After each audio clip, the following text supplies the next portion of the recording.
we've always had amazing talent in the black community. And one of those amazing talented men was a man named Raymond V. Hayward Sr., born 1920. This man was awesome. 1952, he came to Baltimore, Maryland when he created the Baltimore Park Sausage Company. You know, he was the CEO of the largest black-owned U.S. business. He started out as a civil rights leader, and also he graduated from Wilberforce University.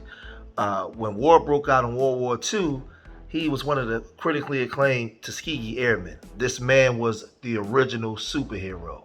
He was a great stalwart in the black community. He was one of the ones that actually stayed and built when actually doing something in the black community meant something. This man is not widely known because a lot of the elders and the people don't talk about this man much. So when we have these conversations about keeping things black and staying in the black community, it goes on deaf ears. You know, but I like to compare this to the Deion Sanders situation. Deion Sanders was another man that grew up in extreme poverty. He was born with an exceptional talent, a two-way player. He was able to be a two-time NFL champion. He went to Florida State. He won the Heisman Trophy. He was just an amazing player. He also went to a World Series. And with his talent, after he retired, his talents was able to bring him over to Jackson State, where he first was coaching at high school. And he was able to come into Jackson State and have an impact. But let's look at the difference between the Deion Sanders impact and Raymond V. Haysbert Sr. So let's look at Deion Sanders when he enters Jackson State. We'll come right back. Tigers brought in nearly $6 million during their rivalry game against Southern. Over this past weekend, Jackson State made history with the help of Coach Deion Sanders. The Tigers were back in the spotlight. More than 50,000 people attended the Boombox Classic, and the stands were filled to capacity. This type of turnout left a huge impact on the school as well as the city. It's great for Jackson State University because they get the chance to capitalize on their revenue they receive from ticket sales and from concession stands, but also recruiting the national attention that they got this weekend with ESPN Game Day being right here in the capital city. You can't put a price tag on that.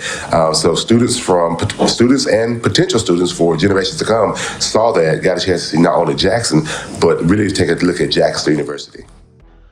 He comes into JSU and he immediately starts to win.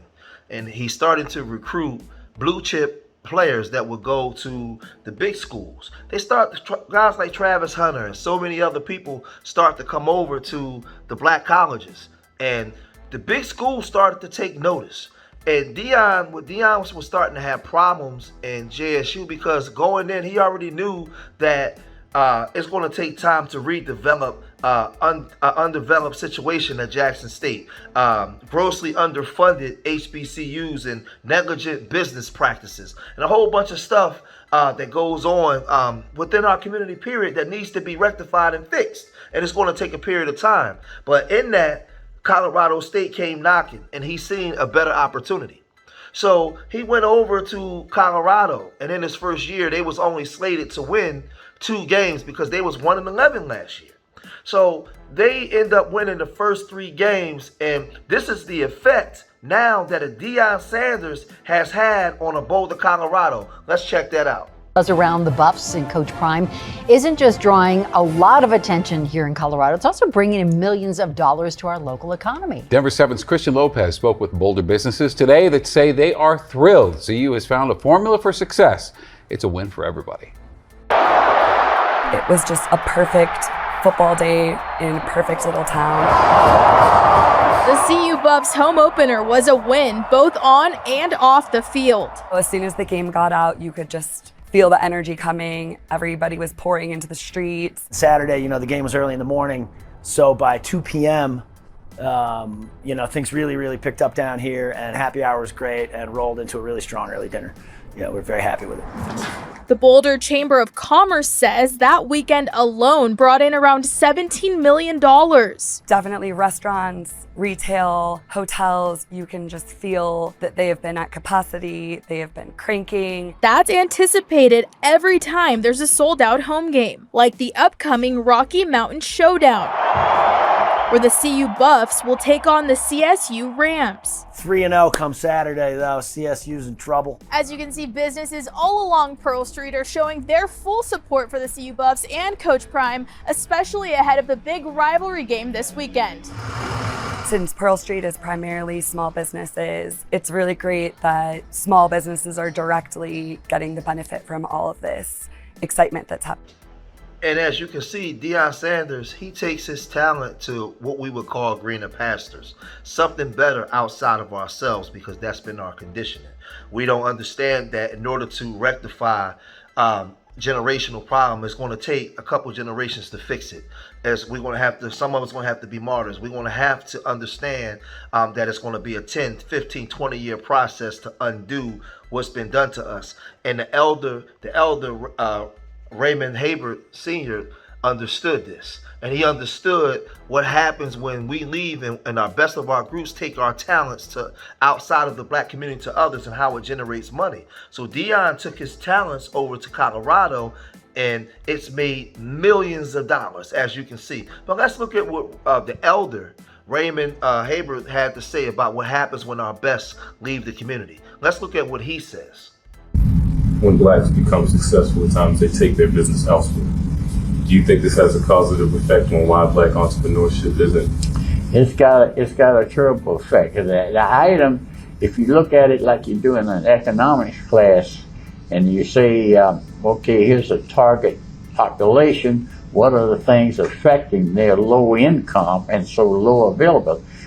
One of them is that the black population is not like other racial groups. The money comes in through, say, wages, okay, and then immediately goes out of the community to buy shoes, this, that, and the other thing. Now, that is not singly the only thing, because money, when it circulates, has a multiplier effect. The ratio of the direct money to the total economics is 1.67. What that means is that if we got a $3 billion economy, that with the multiplier effect, we would have a $5 billion economy. And so therefore, that's a drain on the urban area. The second drain is in housing. If the renters, there are more renters in the black population than there are in any other population. Less than 47% own their homes. You say, well, that's interesting. But what it says is that there are hundreds of thousands of checks written every month, and they're not written to the community, because the people who own those houses that you rent in apartment buildings and the rest of them, they're taking all those funds. So there's a loss of funds for development within the community. The third thing, they drain our talent. Those who are able to escape the ghetto get a good education and immediately go to work for Boeing, IBM, Dell, whoever. That drains talent and brain power from that same market. So if you look at it as a market, we've got a lot of challenges. And so therefore the small business person has got a lot of challenges, because he's dealing with people that don't have the money and who won't conserve the money.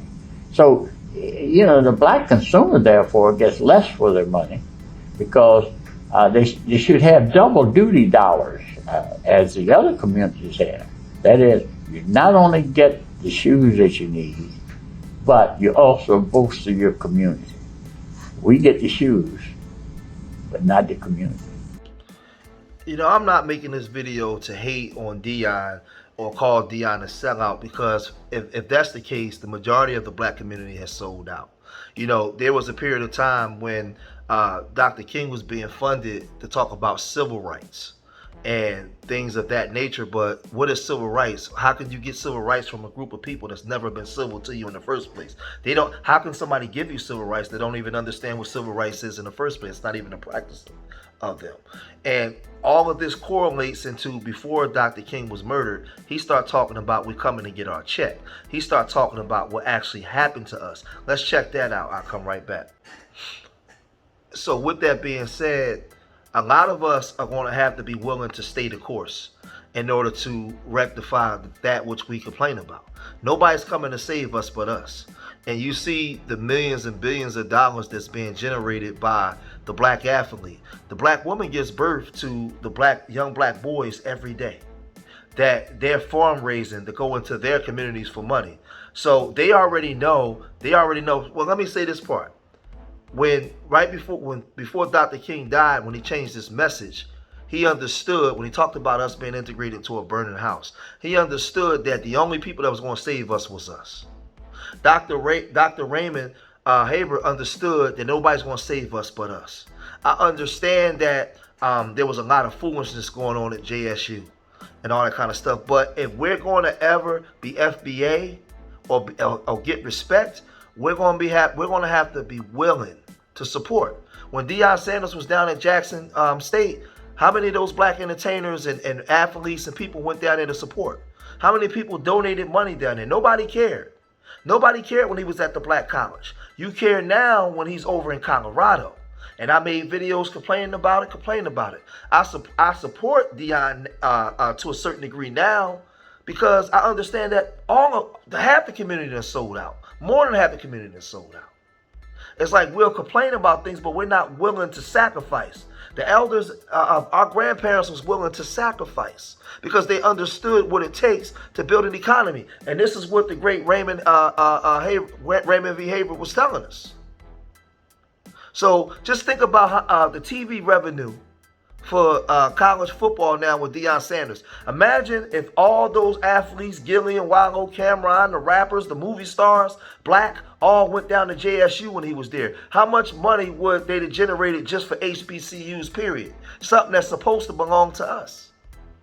Something that we're supposed to value. The corporations are supposed to come to us. We're supposed to be able to change the tide because they know. Just remember this, my people out there. They're hating on Deion because Deion's in the Power 5 changing the narrative. They're hating on him there. But they would have hated him even more had he stayed at the HBCUs and start bringing all those black blue chip players there. And now the corporate structure would have came down to the black side. We have to learn, if we're going to say we FBA, how to practice FBA culture. And that's actually keeping your economy and your respect and your honor and everything else within your own people and yourself, not going outside of yourself. A lot of our people are playing at these Division I schools because we've been conditioned to look at that as something greater than us. We've been conditioned to look at those places as something greater outside of ourselves, man. And we got to come back to it. Dr. King told us 2 years before he died. We done had so many people that have told us.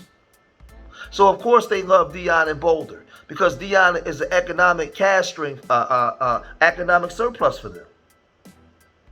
And this is why they came knocking when he was at JSU, because they understood that it would be underfunded. They understood that it would be chaotic. And it was going to take at least 5 to 10 years to undo all of the foolishness that we got going on within our communities and ranks, period. It's going to take time. It has to be a plan. And we're going to have to make sacrifices in order to so-called fix our communities. So this is not a shade to Deion. This is a shade to all of us as a whole, as a people.